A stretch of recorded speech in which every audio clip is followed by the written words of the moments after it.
టాలీవుడ్ పెద్దలకు ఏమైంది?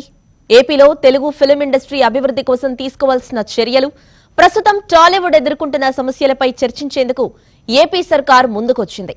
సీఎం చర్చించేందుకు రావాలంటూ సినీ ప్రముఖులకు ఆహ్వానాలు వెళ్లాయి. అయితే సీఎంను కలిసేందుకు సమయం లేనట్లు బిల్డప్ ఇస్తున్నారన్న ప్రచారం జరుగుతోంది.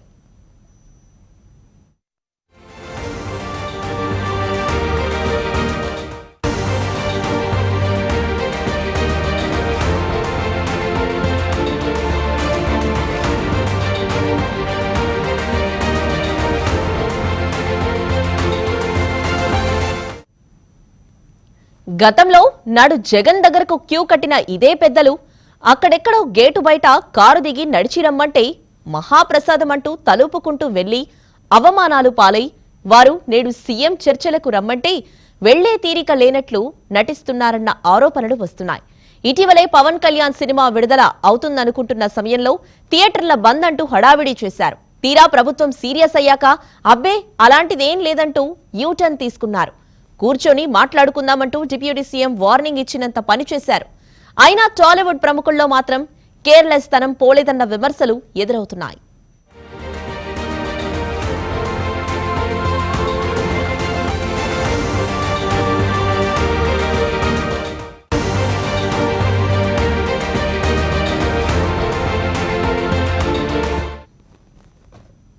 మరోవైపు తెలుగు సినీ ప్రముఖులు పవన్ కళ్యాణ్ వార్నింగ్ ఇచ్చినా లైట్ తీసుకున్నారా?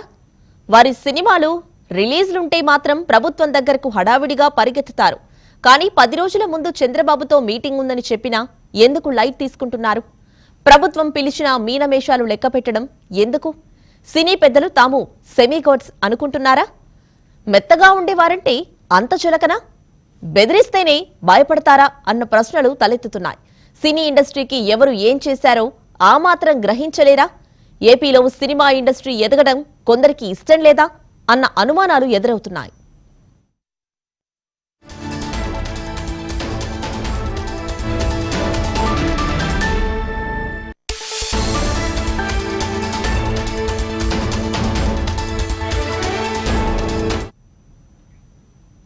తరచుగా ప్రభుత్వానికి తెలుగు సినీ పరిశ్రమకు ఎందుకు సమస్య వస్తోంది?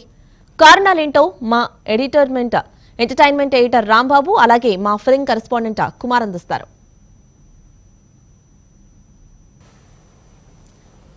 Telugu cinema industry AP government మీద ఒక చిన్న చూపు చూస్తుంది, లేకపోతే ఆంధ్రప్రదేశ్ గవర్నమెంట్తో సినిమా ఇండస్ట్రీకి మధ్య ఒక దూరం పెరిగింది.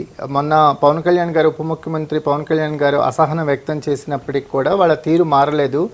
ఈరోజు క్యాన్సిల్ అయిన మీటింగ్ని దృష్టిలో పెట్టుకొని చూస్తే ఆంధ్రప్రదేశ్ గవర్నమెంట్తో వాళ్ళ సమస్యలు చెప్పుకోవడానికి రమ్మన్నా వాళ్ళకి తీరుకుండట్లేదు. అలాగే ఇండస్ట్రీకి సంబంధించిన కార్యక్రమాలని ఎలా చేద్దాం, ఏంటి, ఎలాంటి ప్రణాళికలు రచిద్దాం, ఆంధ్రప్రదేశ్ని కూడా సినిమా ఇండస్ట్రీ హబ్గా మార్చేందుకు, సినిమా ఇండస్ట్రీ ఆంధ్రప్రదేశ్లో కూడా అభివృద్ధి చెందేందుకు మీ వంతు ఏం ఆలోచనలు చేస్తున్నారు? మాగా ప్రభుత్వం తరపు నుంచే ఎలాంటి సహాయం చేయాలి? ఇక్కడ వైజాగ్ ఉంది, వైజాగ్ని ఇండస్ట్రీ బేస్గా చేసుకోవచ్చు. ఇక్కడ పరిసర ప్రాంతాలు సినిమా ఇండస్ట్రీ లొకేషన్స్కి అనువుగా ఉంటాయి. ఇక్కడ ఏదైనా స్టూడియోలు నిర్మాణం చేయొచ్చు, లోకల్ టాలెంట్ని ప్రోత్సహించవచ్చు. ఇలాంటి ప్రతిపాదనలు ఆంధ్రప్రదేశ్ గవర్నమెంట్ ఎన్నిసార్లు చెప్పినప్పటికీ సినిమా ఇండస్ట్రీ నుంచి మాత్రం ఒక చొరవ చూపించట్లేదు. సినిమా ఇండస్ట్రీ వాళ్ళల్లో ఒక మీటింగ్ ఏర్పాటు చేసుకొని గవర్నమెంట్ వద్దకు తీసుకెళ్లి మాకు ఇది కావాలని అడగడం మాత్రం జరగట్లేదు. ఈ విషయానికి సంబంధించి మా ఎంటర్టైన్మెంట్ ఎడిటర్ రాంబాబు గారు ఉన్నారు. సార్, ఈ విషయాన్ని ఎలా చూడొచ్చు? కుమార్, విధంగా చెప్పాలంటే ఆంధ్రప్రదేశ్ గవర్నమెంట్ ఏర్పడి మొన్న 12వ తారీఖు 1 year కంప్లీట్ అయింది. అయిన తర్వాత సడన్గా మొన్న ఈరోజు అంటే 15వ తారీఖు సాయంత్రం 4 గంటలకి చంద్రబాబు నాయుడు గారి ఇంట్లో మీటింగ్ అని అనౌన్స్ చేసి దాదాపు వారం 10 రోజుల క్రితం అనౌన్స్ చేశారు. సడన్గా నిన్న సాయంత్రం SMS పెట్టారు. అందరూ హీరోలు చాలా షూటింగ్లో బిజీగా ఉండటం వల్ల, ఆ మీటింగ్ రావాల్సిన హీరోలు అందరూ కూడా చాలా వివిధ కారణాల వల్ల దూరంగా ఉండటం వల్ల ఈ మీటింగ్ వాయిదా వేస్తానని SMS పంపించారు. ఇది నిజంగా చాలా హర్టింగ్ విషయం. కావాలనుకుంటే వాళ్ళు షూటింగ్ క్యాన్సిల్ చేస్తారు. ఎందుకంటే లాస్ట్ గవర్నమెంట్ ఉన్నప్పుడు చాలా ఇబ్బంది పెట్టింది ఆ గవర్నమెంట్ మాకు అని చెప్పని. అదే చిరంజీవి గారు, మహేష్ బాబు, ప్రభాస్ అందరినీ రోడ్డు మీద నిలబెట్టి నడుచుకుంటూ లోపల తీసుకెళ్లిన విషయం ఇండస్ట్రీ చాలా హర్ట్ అయింది అప్పుడు. యాక్చువల్ తెలుగుదేశం గవర్నమెంట్ ఎప్పుడు కూడా ఇండస్ట్రీకి అనుకూలంగాను పాజిటివ్గా ఉంటుంది. ఎందుకంటే పార్టీ వ్యవస్థాపక అధ్యక్షులు సినిమా ఇండస్ట్రీ నుంచి వెళ్ళారు కాబట్టి, ఫిల్మ్ ఇండస్ట్రీ నుంచి వచ్చారు కాబట్టి వాళ్ళకి ఆ మర్యాద తెలుసు కాబట్టి అలా బిహేవ్ చేస్తుంటారు. తెలుగుదేశం కూటమి ప్రభుత్వం ఏర్పడిన తర్వాత కూడా చూస్తే పవన్ కళ్యాణ్ గారు డిప్యూటీ సీఎం తీసుకున్నాడని చాలా మంది నిర్మాతలు కలిశారు. కావాలనే కళ్యాణ్ గారు కూడా చెప్పారు, మీరందరూ కమిటీగా ఫామ్ అయ్యి రండి, సమస్యలు ఏమని, ఎందుకంటే ఆంధ్రప్రదేశ్లో కూడా ఇండస్ట్రీ సపోర్ట్ చేస్తాం 100%. ఎందుకంటే చేద్దాం ఇప్పుడు రెడీగా చెప్పారు. కానీ 1 year నుంచి అలా కమిటీగా ఫామ్ చేయలేదు, ఆయన దగ్గరికి మళ్ళీ వెళ్ళలేదు. ఆయన మొన్న వీరమాల ఎగ్జిబిటర్స్ ఇష్యూ జరిగింది మన జస్ట్ ఒక 20 days బ్యాక్. ఆయన వీరమాల సినిమా మీద అనేసి మీరు రిటర్న్ గిఫ్ట్ ఇస్తాను స్ట్రాంగ్ వార్నింగ్ ఇచ్చారు. వార్నింగ్ ఇవ్వగానే అబ్బాయి మీ నలుగురు లేవు, మీ ఎవరూ లేవు, పెట్టి తప్పించి ఈరోజు మీటింగ్కి వెళ్తాక మాత్రం మళ్ళీ వేరే సాకులు చూపించారు. ఎందుకంటే చిరంజీవి గారు ముస్సూరి షూటింగ్లో ఉన్నారు. ఎవరి కాళ్ళు షూటింగ్లో బిజీగా ఉంటే అది ముందే ఫిక్స్ చేసుకుని వెళ్ళాల్సింది. ఎందుకంటే స్వయంగా అక్కడ కందులు దుర్గేష్ గారు ఆంధ్రప్రదేశ్ సినిమాటోగ్రఫీ మినిస్టర్ స్వయంగా ఫోన్ చేసి పిలిచారు అందరినీ, మరి పర్సన్ మీరు రండి. మనకున్న సమాచారం ప్రకారం దాదాపు 72 మంది వచ్చారు ఆ లిస్టులో అని.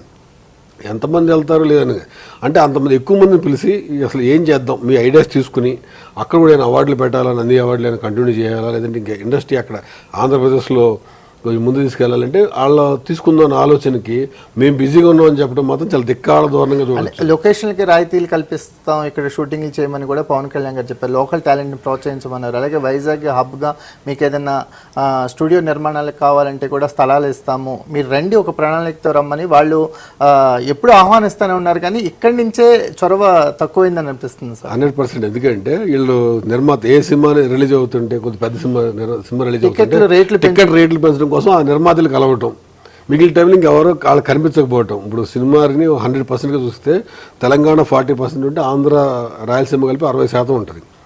ఈ 60% ఇండస్ట్రీలో ఆ ఎక్కువ రెవెన్యూ అక్కడి నుంచి వస్తూ ఉంటుంది, అది జరుగుతూ ఉంటుంది. కానీ అందరూ ఇండస్ట్రీ హైదరాబాద్ సెటిల్ అయింది. ఇండస్ట్రీ అక్కడ రావాలని కోరుకుంటలేదు తెలుగు ఆంధ్రప్రదేశ్ కూడా. ఎందుకంటే ఇక్కడ ఉన్న 2 స్టేట్లు ఒకటిలాగే చూస్తాం, బట్ మా దగ్గర షూటింగ్లు చేయండి, ఇక్కడ ఏ విధంగా డెవలప్ చేస్తూ చెప్పండి అని చెప్తున్నారు. కానీ వాళ్ళు కలవడానికే టైం లేదనే పరిస్థితి మాత్రం ఇది పవన్ కళ్యాణ్ గారు ఏ విధంగా రియాక్ట్ అవుతారో అర్థం కాకుండా ఉంది. ఎందుకంటే జస్ట్ ది ఎగ్జిబిటర్ స్ట్రైక్ అనే విషయాన్ని చాలా దాదాపు 15 రోజుల పాటు చాలా గందరగోళమైంది. సినిమా రిలీజ్ చివరికి వాళ్ళ సొంత పార్టీ సత్యనారాయణ అనుశ్రీ సత్యనారాయణ ఈస్ట్ గోదావరి పార్టీని సస్పెండ్ కూడా చేశారు, ఇన్ఛార్జ్ కూడా తొలగించారు. అంటే చాలా సీరియస్గా ఉన్నామని చెప్పారు. అలాంటి టైంలో ఇలా జరిగే మీటింగ్ చాలా ఇంపార్టెంట్గా ఉంటుంది, ఏం డెసిషన్ తీసుకుంటారని ఆలోచించే టైంలో సడన్గా మీడియాలో రాత్రి సడన్గా SMS పెట్టారు. అంతే, అనివార్య కారణాల వల్ల వాయిదాసనం కూడా లేదు. అందరూ బిజీగా ఉండటం వల్ల మీటింగ్ రావాల్సిన చాలామంది హీరోలు అందరూ కూడా వివిధ కారణాలు దూరంగా ఉండటం వల్ల దీన్ని వాయిదా వేస్తుందని చెప్పారు. ఇది ఏ భవిష్యత్తులో ఏ విధమైన పరిణామాలు తీసుకుంటుందో కూడా మనం చూడాలి. కుమార్, ఇంత ఒక సినిమా ఇండస్ట్రీకి అనుకూలమైన ప్రభుత్వం ఉంది, సినిమా ఇండస్ట్రీ నుంచి వచ్చిన పవన్ కళ్యాణ్ గారు అక్కడ ఉన్నారు. ఆయన 2-3 సార్లు కూడా ఆహ్వానించారు, 2 సార్లు అసహనం వ్యక్తం చేశారు. అయినప్పటికీ ఈ ధోరణిలో మార్పు రావట్లేదు.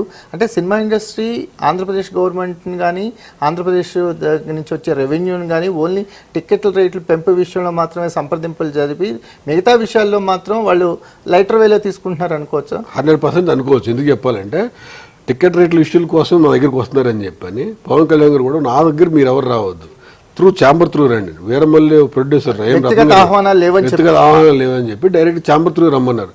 ఆయన కూడా ఛాంబర్కి వెళ్ళి రేట్లు పెంచమని అడగడం అన్ని కూడా జరగడం జరిగింది దాని ప్రకారం. కానీ ఇది ఈరోజు జరగాల్సిన మీటింగ్ సడన్గా వేరే రీజన్ అయితే ఎవరన్నా సడన్లీ మొన్న ఫ్లైట్ యాక్సిడెంట్ అయింది, కొన్ని ప్రోగ్రామ్ పోస్ట్పోన్ చేశారు చాలా కార్యక్రమం.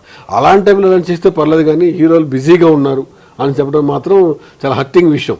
అంటే ఆంధ్రప్రదేశ్ ప్రభుత్వం ఏ విధంగా రియాక్ట్ అవుద్దో అర్థం కాకుండా ఉంది. కానీ సినిమా ఇండస్ట్రీ మాత్రం ఏపీ ప్రభుత్వం చాలా నిర్లక్ష్యంగా చూస్తున్నారనే ఫీలింగ్ అయితే కనిపిస్తూ ఉంది ఈ విషయంలో. పవన్ కళ్యాణ్ గారు కూడా ఈ విషయం మీద అసహనం వ్యక్తం చేశారు. సినిమాటోగ్రఫీ మినిస్టర్ కందులు దుర్గేష్ గారు స్వయంగా ఫోన్ చేసి చెప్పినప్పటికి కూడా వీళ్ళల్లో చలనం కలగలేదు. అంటే వీళ్ళంతా కలెక్టివ్గా కలిసి సినిమా ఇండస్ట్రీలో ఉన్న సమస్యలు ఇవి, ఆంధ్రప్రదేశ్ గవర్నమెంట్ నుంచి ఇవి కోరుకుంటున్నాం కాబట్టి వీటి మీద మీరు పరిష్కారం చూపించాలని ఒక కలెక్టివ్ డెసిషన్కి రావడానికి వీళ్ళకి 1 సంవత్సరం పట్టింది. దీన్ని ఎలా చూస్తారు? యాక్చువల్గా నేను పొద్దున్న ఛాంబర్ ప్రెసిడెంట్, క్రాఫ్ట్స్ ప్రెసిడెంట్ అందరితో మాట్లాడాను. వాళ్ళందరూ మేము వెళ్ళటానికి విల్లింగ్గానే ఉన్నాం, మీరు అడిగానే ఉన్నాం వెళ్ళడానికి మీటింగ్కి. కాకపోతే ఎవరైతే హీరోలు పెద్ద హీరోలు ఎవరైతే ఉన్నారో వాళ్ళందరూ అవైలబిలిటీ లేరు, షూటింగ్లో బిజీగా ఉండి వాళ్ళు ఎవరు రావంటున్నారు. మేము వెళ్ళి మాట్లాడటం కన్నా ఇండస్ట్రీలో పెద్ద 4 కనిపిస్తే హీరోలు గారు వాళ్ళందరూ గవర్నమెంట్ కూడా రిప్రజెంటేషన్ బాగుంటుందనే ఫీలింగ్లో ఫీల్ అయ్యారు. వీళ్ళు ఎవరెవరు వస్తారని చెక్ చేసిన దాంట్లో మెయిన్ హీరోలు ఎవరూ లేరు, ఓన్లీ ఛాంబర్ ప్రెసిడెంట్. వీళ్ళతో అయితే బాడీస్తో ఎప్పుడైనా మాట్లాడవచ్చు, ఈ పర్సన్స్ లేకపోవడం కూడా దాన్ని పోస్ట్ పోన్ చేశారని కూడా చూడొచ్చు దీంట్లో కంప్లీట్. నంది అవార్డ్స్ కూడా ఇప్పుడు మళ్ళీ చర్చకు వస్తున్నాయి. నంది అవార్డ్స్ కూడా ఆంధ్రప్రదేశ్ గవర్నమెంట్ త్వరలో ప్రకటించబోతుంది అనేది, మరి ఆ ప్రోగ్రామ్ ఎలా జరిగిద్దన్న సందేహాలు కూడా జరుగుతాయి. యాక్చువల్గా నిన్న తెలంగాణ గవర్నమెంట్ గద్దర్ అవార్డ్స్ చేసింది, అలాగే ఏపీలో కూడా పెడతారనే ఫీలింగ్ ఉంది. అంటే ఇక్కడ ఒక మీటింగ్ జరిగి ఏపీ గవర్నమెంట్తో సఖ్యత ఏర్పడి వీళ్ళందరూ పాజిటివ్ వేలో వెళ్తే డెఫినెట్గా ముందుకెళ్ళే అవకాశం ఉంటుంది. వీళ్ళు మా ప్రపోజల్ ఇవ్వండి, మీరు కూడా అవార్డు ఇవ్వండి, మమ్మల్ని గుర్తించండి అని అంటే డెఫినెట్గా వాళ్ళు చేస్తారేమో. అసలు వీళ్ళు కలవకుండానే మనం అంత దూరం ఆలోచించడం కూడా చాలా లాస్ట్ టీడీపీ గవర్నమెంట్లో ఉన్నప్పుడు కూడా నంది అవార్డ్స్ ప్రతిపాదన వచ్చింది. వాళ్ళు ఏదో కమిటీ వేయడం జరిగింది, మళ్ళీ కొన్ని అనివార్య కారణాల వల్ల అది హోల్డ్ అయింది. మళ్ళీ ఇప్పుడు కూటమి ప్రభుత్వం అధికారంలో ఉంది కాబట్టి నంది అవార్డ్స్ అనేది మళ్ళీ ఇప్పుడు తెర మీదకి వచ్చింది గద్దర్ అవార్డ్స్ తర్వాత. ఎగ్జాక్ట్లీ అదే చెప్తున్నా. అసలు మీటింగ్ పాజిటివ్ వేవ్ ఏది జరగకుండా జరిగితే 6 నెలల తర్వాత ప్రోగ్రామ్ జరుగుతుంది. అసలు ముందు అది మూవ్ అవ్వాలి కదా. జరగాల్సిన మీటింగ్ వాయిదా పడుతూ వెళ్తూ ఉంటే కలవడానికి ఇష్టపడినప్పుడు అక్కడ ప్రభుత్వాలైనా సరే, అక్కడ ప్రభుత్వంలో నిర్వహించే వ్యక్తులు కానీ వీళ్ళు ఈ విధంగా చూస్తారు. వీళ్ళు మళ్ళీ కావడానికి ఖాళీ లేదు, వీళ్ళు మన కోసం ఏం ఆలోచిస్తారు, ఈ రాష్ట్రం కోసం ఏం చేస్తారు ఆలోచనలు ఉంటారు. డెఫినెట్గా అదే జరుగుతుంది. సో మొత్తానికి సినిమా ఇండస్ట్రీ అనేది తెలంగాణ గవర్నమెంట్ వైపు ఒకలాగాను ఆంధ్రప్రదేశ్ గవర్నమెంట్కి ఒకలాగా రెస్పాండ్ అవుతుందంటే ఏమాత్రం సందేహం అదేం లేదు. డెఫినెట్గా ఎందుకంటే తెలుగు ఫిల్మ్ ఇండస్ట్రీ హైదరాబాద్లో సెటిల్ అయింది కాబట్టి తెలంగాణ గవర్నమెంట్ కొద్దిగా ఎక్కువ అప్రోచబుల్గా ఉంటారు. అక్కడ ఏంటంటే దూరం జరిగింది. అక్కడ అమరావతికి వెళ్ళి కలవాలి, ఏం కలవాలి, వెళ్ళటం బిజీ, ఎవరికైనా స్పెషల్ ఫ్లైట్లు వెళ్ళాలి, కార్లు వెళ్ళాలి, బస్సులు, అట్లా కాలం పోయింది. ఇప్పుడు వాళ్ళు ఇష్టం, ఎవరికి అవసరం, నీకు అవసరం ఉందో నువ్వు వెళ్ళి అక్కడికి అన్నట్టు అయిపోయింది. అంటే ఆంధ్రప్రదేశ్ కూడా కర్ణాటక, తమిళనాడు స్టేట్ లాగే తెలుగు ఇండస్ట్రీ చూస్తుంది చూడొచ్చు ఈ విధంగా చూస్తే. ఎందుకంటే ఎక్కువ స్టేట్ లాగా చూస్తారు తప్పించి ఓన్ స్టేట్గా చూడట్లేదు. అది ఈరోజు మీటింగ్ వాయిదా పడిన దాని నుంచి వాళ్ళు పంపించిన ఎస్ఎంఎస్ని బట్టి మనం అర్థం చేసుకునే విధానం ఉంది.